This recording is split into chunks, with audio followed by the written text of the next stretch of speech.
This is The Bottom Line. The Bottom Line on 938 Live. Now, a leading indicator of Singapore's manufacturing sector contracted for the first time in 8 months in August. The Purchasing Managers Index, or PMI, posted a reading of 49.7, a decline of 1.8 points over the previous month. A reading above 50 signals expansion, one below that represents contraction, of course. For an analysis of this as well as the region's performance, we're joined by Selena Ling. She's Head of Treasury Research and Strategy at OCBC Bank. Good morning, Selena.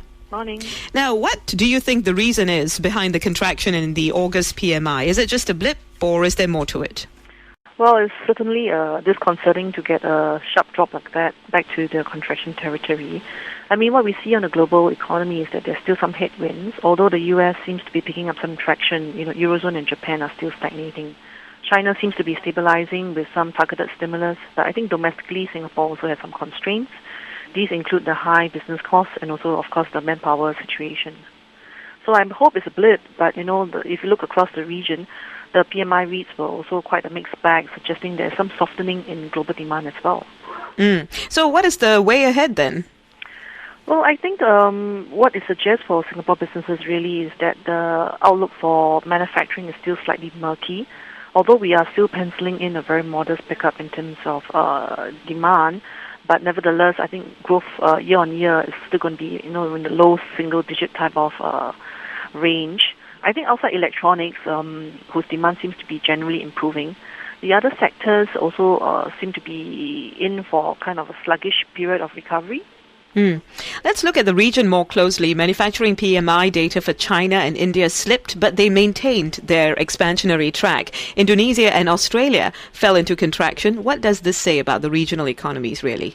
I think generally it's a very mixed bag. I mean, what we see is that from the second quarter growth numbers, China and some of the other countries are stabilizing, but for a couple of other countries, we actually saw disappointing growth.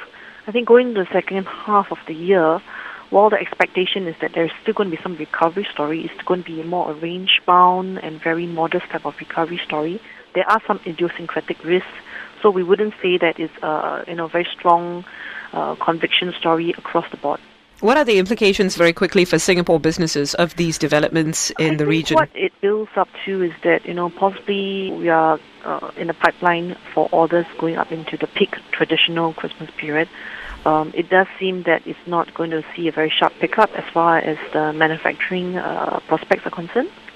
Now, let's look at Eurozone factory activity, which also stumbled with the final August PMI at 50.7. That's the lowest in over a year. To what extent do you think we should be worried here in Singapore, given that the region is a major trading partner?